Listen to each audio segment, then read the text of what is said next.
Financial insecurity robs childhoods, meaning, meaning of life, just creativity, art in general. When you're going through some shit, it's when you ask, what is the meaning of life, right? But when things are somewhat safe, where your mind's at ease, then you can start thinking long term. Then you can start creating things that, you know, might not do well, but you just know that that's what you're longing for. But when things aren't going well, that's when you start chasing trends. You create things that maybe you don't even really resonate with, but you'll create it anyway. Today we're just smoking a cigar and I guess kind of talking about that. We are smoking Hampton Court. Yeah, just some basic cigar, stogie. I have a little Coke with me. It is a bit humid out, but it's nice nonetheless. And my cat Dawa, she's chilling right there. Dawa in Tibetan means moon. So let's get this out. Yeah, it really smells like these Tibetan medicine balls, these herbal things that they just compress together with their palm. That's what it smells like to me. But it's interesting to me that like creative people throughout time, you can kind of look at towards like the Renaissance period. It's like, why was the art from there so good? No, the meticulous drawings, the chapels, the things that, the sculptures, just in general, the art. It's like they were creating for God. And you know, whatever that might mean, you know, the natives call it the Great Spirit. You know, if you're spiritual or something, you can call it the universe, whatever it may be. They really felt like they were creating and channeling something that was for eternity. And it's clear that we are somewhat in late stage capitalism, where adults are children for a lot longer. When you can't provide, you lose your sense of feeling like, am I a man? Am I a woman yet? You know, at least for women, you know, they have their menstrual cycle. But for men, it's like you don't really have a rite of passage, so you're just constantly coping with this feeling. And is there a new birth of an asset class that is for creative people? Who knows? Just a retard having a little cigar. I'm gonna cut it up. It's gonna be a chill video. Cat's chilling here. Little toe beans hanging out. Yeah. Do a little cut. Something like that.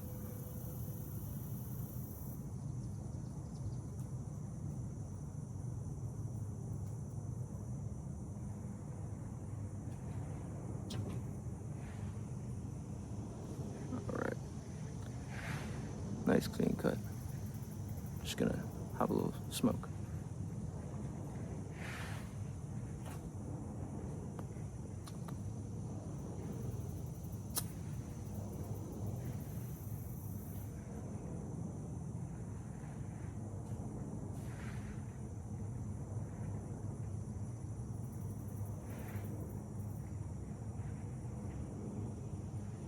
There we go.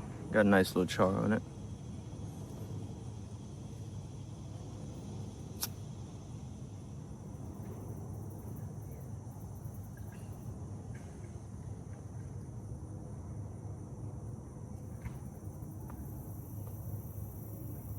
Sun's coming out. Perfect timing.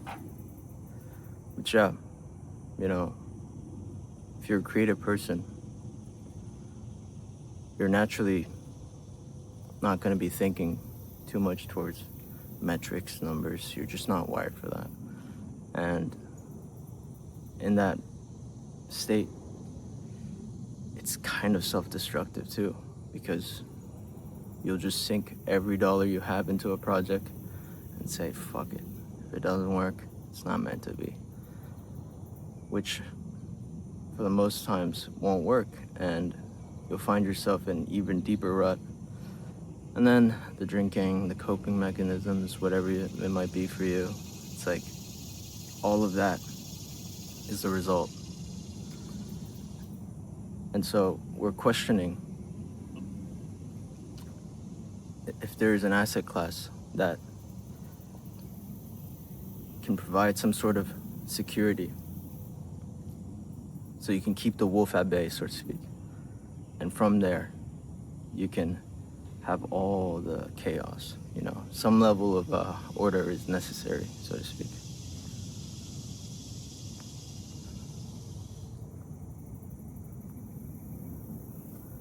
And obviously, you know, the deepest sense of security through meditation, money can't buy.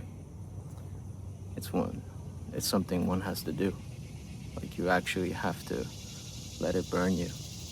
You have to, you know, the fee is literally just showing up. But at an individual level, you need some sense of security. And across time, like, how many artists have we lost because simply the pressure of their environment and all the things that they could have created never came to reality. And it's one of those things that, you know, historians or macroeconomics guys, they kind of have a sense of. It's like, when things are good, art, all of the things that flourish out of it is even better. And also there's that perspective of, like, good times create soft men and soft men create bad times, like all that stuff doesn't really resonate to me, but it is what it is. Who knows, maybe I'm just coping for the man I can't be. That's why I'm having a little stogie. My cat, she's absolutely loving the sun. Just chilling right here. Tilt the camera a little bit, if I can. Oof. There you go. Sorry about that. Camera's still rolling. We're good.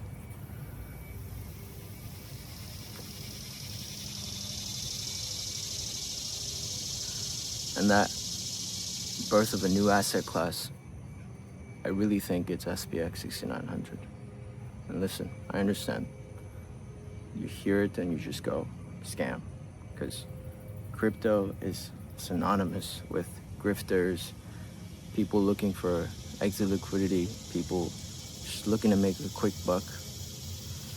And not only does it demoralize the human mind, but makes you feel like there's really nothing for you out there. But the person who's willing to look deeper, and in some sense, without the background of knowledge of crypto, I think are actually the ones that stumble across this great asset. Why do I think that? It's because when you have all this knowledge stored up, you have all these assumptions about reality, assumptions about what can happen. And then there's that saying, like, beginner's luck. Like, what is it about that? Somebody who just gets lucky from the first thing they do. Probably is because they have no preconceived notion of what should be, what shouldn't be, and they just diligently listen. And the root meaning of diligence, which, by the way, English isn't my first language, so I often look up the etymology definition. And the word diligence means to take pains, to take great pains. And if I've seen anything in the past year about these people on SPX, it's this. They are willing to take great pains. We're talking about multiple 80% drops, and it still survives the coin. We're talking about people that get drained through no fault of their own, just some shady middleman type business where they Unfortunately took some leverage and then they got wiped out, and they still find a way to persist. And one of the tenets, if you could call it, in SPX is like persisting forever. And that sounds like a joke, right? It's kind of like, okay, persist forever. It's like, but that is exactly what you need to hear, especially in this climate of late capitalism where no one's owning anything. Everyone's just renting just to flex or whatever, just to make themselves and their parents proud. Like, hey, I can own this. Or it's like, you tell somebody, right? I'm gonna buy a car, 40 grand, 50 grand. I go, wow, congrats, man. Which is a definite loss. The minute you take it out of the lot, it's down like 10 grand, 20, like whatever it may be. And the same person you tell, I'm looking into this asset class that's really on the fringe. It's weird, it's gross, there's weird bubbles on it, there's so many things that are kind of weird about it. But I think there's something there and I'm gonna invest into it. And they'll say, why the fuck are you gambling? Why the fuck are you even putting your money into that? Isn't that risky? It's like, wait a minute. It should be the other way around.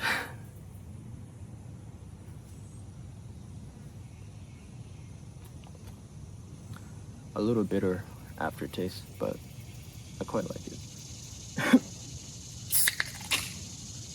Crack this open. Cheers.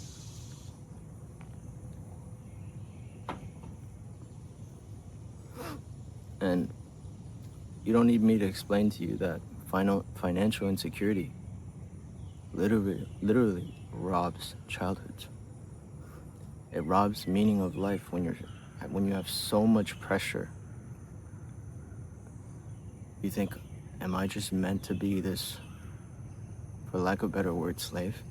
Am I just meant to do this? And there's like, what is the meaning? I'm just putting my human energy here, and then a little bit of time I can get for myself, I'm just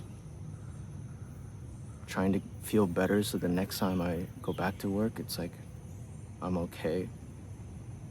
And in that state, how can you think creatively? How can you think long term? How can you think about creating great works of art? You just can't. And that's why many times I find myself listening to older movies, but listening to older songs, because I just find that the quality is there. And we notice that quality in everything, right? With inflation, but it just doesn't have to be inflation as number go up. You can see the things that you're buying is less quality. The foods that you're buying are less and less, and you're paying double the price for it.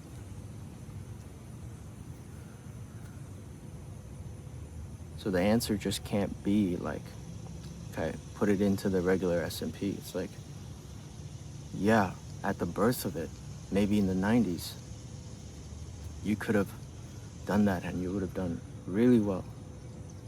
But it's clear to me that that old structure is so inflated with liquidity, with money, that it no longer serves the people. And it just becomes another path for these companies to extract liquidity from people.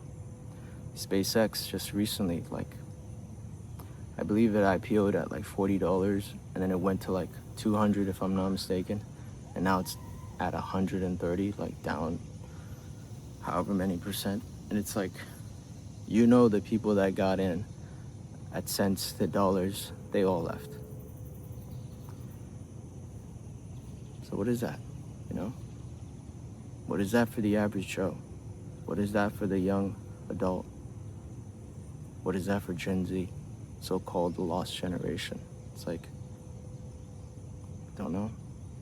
But I do know that boomers own all the assets. Their houses that they bought for 40 grand, it's 5-10 million. Yet younger people, Gen Z,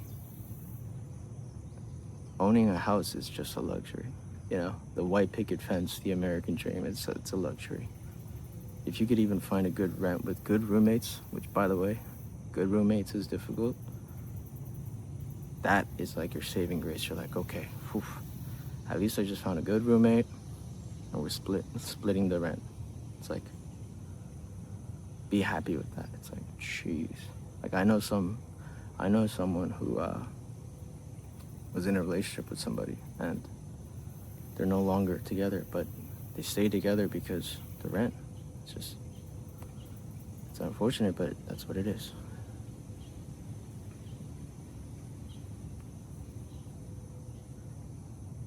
So clearly, you know, like I said, the security at a deeper level is within yourself. And that can only be when whether it's partial insight, but you have some level of insight into the nature of your thoughts, how it breeds fear, how thought in itself is so limited that it gives you this sense of like I'm anxious right now, you know? But we're not talking about that insecurity. We're talking about at an individual level, you need to have clothes on your back. Like, you need to have some food. I'm talking about the bare minimum. I'm not talking about getting rich. I'm not talking about amassing great wealth. I'm just talking bare minimum, good living.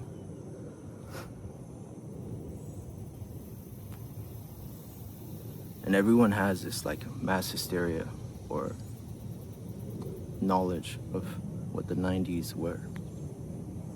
The time of great films coming out. The time where everyone just felt at ease, you know? I'm not saying that people today aren't tougher than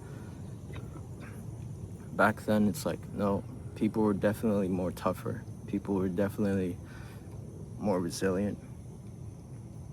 But the system was in favor of them. On a single salary, you could take your kids through college, you could live a good life, go on vacations every year, maybe 2 times a year. All these things that were norms are just luxuries today. And that's pretty clear as we enjoy a nice stogie. You see how I make my voice deeper? It's a part of my swag.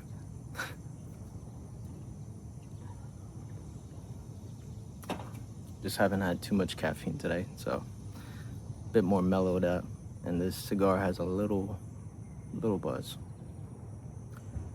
But yeah, it's like an asset class for Gen Z. For the boomers, it was the stock market, the actual stock market. And they own everything. Media, real estate, stocks. And for Gen Z, what do we have?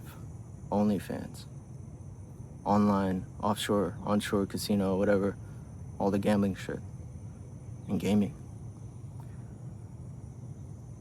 Only 20 years ago, nobody really had a personal computer. Everyone has a PC now. It's like, we're a generation where we're so isolated that these companies extract everything from you.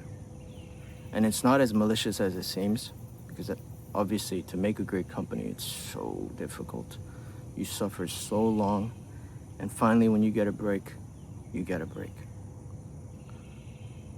But without a doubt, these companies are extracting off of the youth. And it's just a snake eating its own tail, because the younger generation is the next one up. And we're combating not just, our own petty affairs of, oh, will I find somebody? Will I create something for myself? Not just that, but the most addictive thing, which is the phone. And having a view into everyone's life is not really healthy. And so you're so disconnected from your own reality that you have all these illusions of things that can be, and it just creates so much dissatisfaction.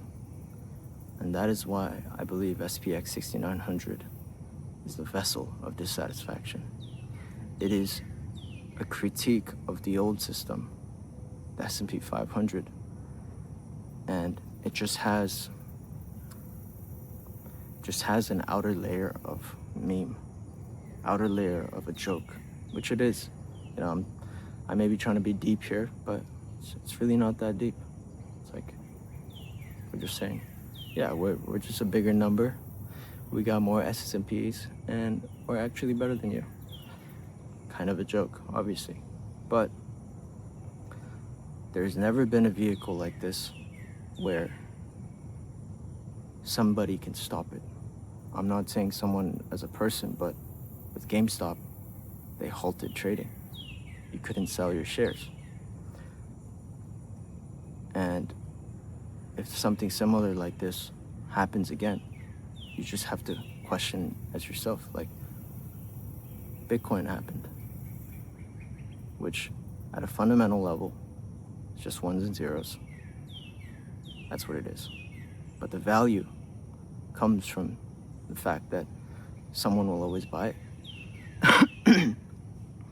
The value comes from the fact that you can travel anywhere and keep it in your mind.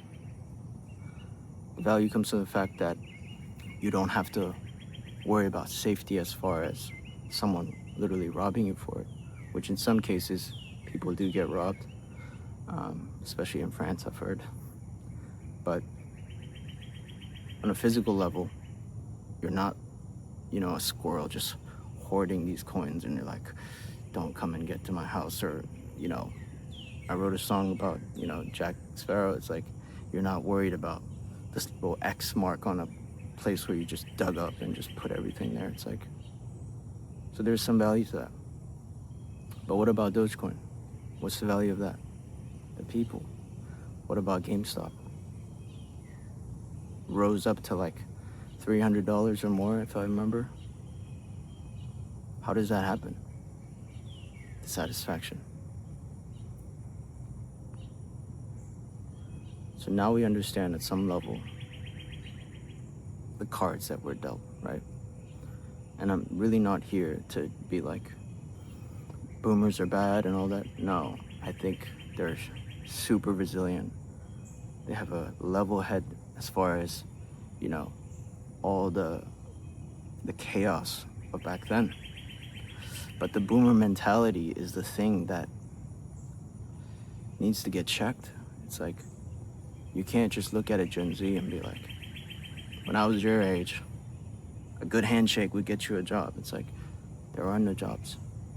When I was your age, just put a little bit of elbow grease and shit would work. It's like, okay, but that's not what it is at the moment. And so, with this perspective in mind, it's like, what are you supposed to do? You're supposed to play your cards, obviously. But what are you supposed to do?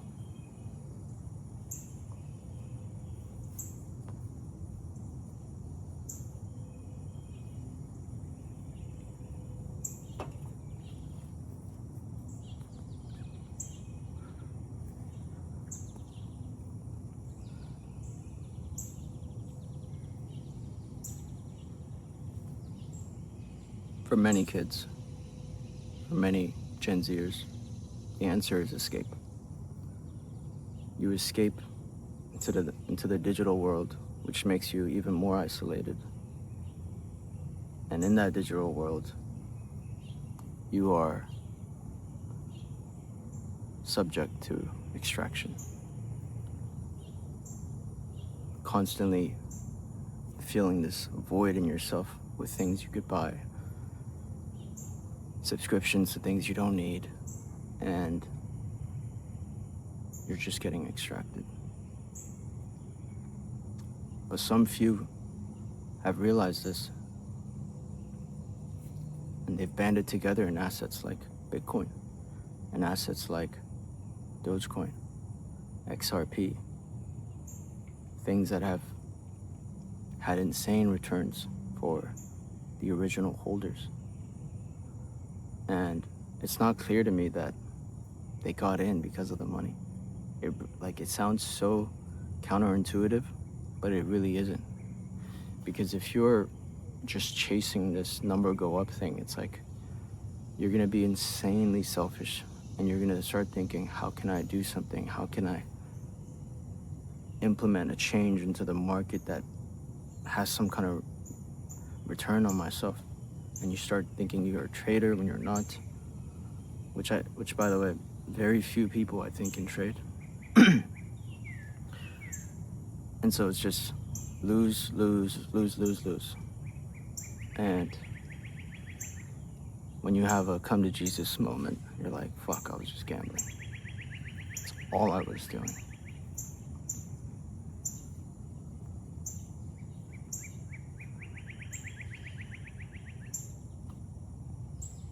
And if you really think about this, it's kind of sad. It's like, for a young kid who just wants to make something of himself, it is so difficult. And so it's incredibly rare to be the person that sees something like Bitcoin and to hold it to whatever it is now today. Because there are multiple drops, multiple 80%. You know, there's that famous chart, how many times Bitcoin has died, right? So, is it motivation through money that makes somebody hold like that? Or is it belief in something and knowing that you're standing up for something greater, which is not just money? It's what we were beginning to start this video with. It's meaning. It is creativity. It is, in some level, dissatisfaction of the fact that your childhood was robbed because of this broken system. You know, the bartering system works at a certain level. But when you zoom out and you have a whole country and then the whole world, it's like, what is the answer then? So should everyone put a little bit of their paycheck into the S&P and get to 50, 60, and then you can retire then? And then when you retire then, inflation is probably gonna be way higher than that. It's like, geez, man.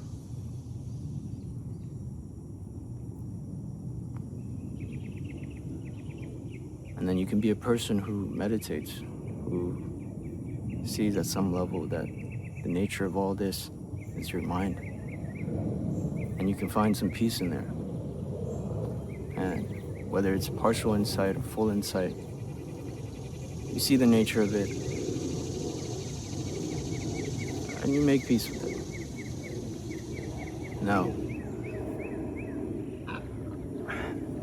excuse me, in the Himalayas, monks would retreat, go into the cave, as it were. But that's no answer, because life is relationships. Life is, at the core of it, just that. Nothing material, it's relationships. That is life. And in relationships, the way you react, that is your conditioning. And in observing that, one comes to realize, like, okay, these are the cards I'm dealt with. And if you play chess, I don't. There's often a move that you just have to make, whether you win or lose. It's just the best move you can make. And in my opinion, if you're a creative person, if you're just a normal person, this is the best move to make. It's to buy and hold SPX6900, chuck it at cold storage, and hold. Because that's what a small brewing number of people are doing. And in such doing so, they have shrunk a lot of the supply down. And you can measure it as well. And by doing so, any bit of demand that comes in it's just gonna have that, you know, the God candle. It's just gonna have its moment. But does that mean that this is just all waxing poetically over the fact that after that event, you're just gonna sell and leave? It's like, yeah, you can do that. Or you could have this perspective like, what if it does flip the stock market, right? Because it's reflexive. As it goes up, more people join. As it goes down, the people that believe just keep buying more of it. And as it goes up again, more people believe. And it just has that boom, boom, boom kind of effect. Super technical, by the way. Hey, sweetie? Oh. She said, fuck you. I'm too hot on this table. Alright. Oh, she just left. I was trying to get her for a thumbnail. That would have been cool. It is what it is.